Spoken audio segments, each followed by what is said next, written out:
Social മീഡിയയിൽ ഇപ്പോൾ കാണുന്ന ഒരു പ്രവണതയാണ് ആരെങ്കിലും ഒരു നല്ല കാര്യം ചെയ്താൽ ഉടനെ അതിനെ വളച്ചൊടിച്ച് ട്രോളുക എന്നത്. അച്ചയൻസ് ഗോൾഡ് എന്ന വ്യക്തിക്കെതിരെ ഇപ്പോൾ നടക്കുന്ന സൈബർ അറ്റാക്കും ഭീഷണികളും കാണുമ്പോൾ ഒന്ന് ചോദിക്കട്ടെ, ഇദ്ദേഹത്തെ ട്രോളുന്നവർ ആരെങ്കിലും ഒരാളെ എപ്പോഴെങ്കിലും സഹായിച്ചിട്ടുണ്ടോ? യൂട്യൂബിൽ നിന്ന് കിട്ടുന്ന വരുമാനം ഉപയോഗിച്ച് ഒരു വ്യക്തിയാണ് അദ്ദേഹം. ആ പൈസ കൊണ്ട് അദ്ദേഹത്തിന് സുഖമായി ജീവിക്കാം. എന്നാൽ അദ്ദേഹം ചെയ്യുന്നത് എന്താണ്?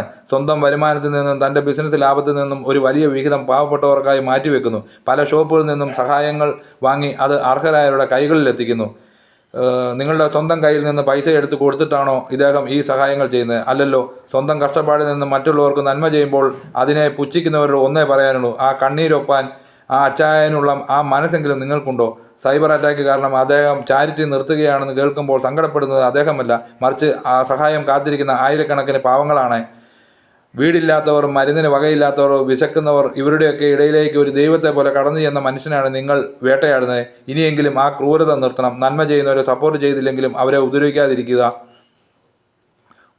അച്ചായനെ സപ്പോർട്ട് ചെയ്യുന്നവരുണ്ടെങ്കിൽ ഈ വീഡിയോ ഷെയർ ചെയ്യുക. നിങ്ങളുടെ അഭിപ്രായങ്ങൾ കമൻറ്റ് ചെയ്യുക. നമ്മൾ അച്ചായനൊപ്പം.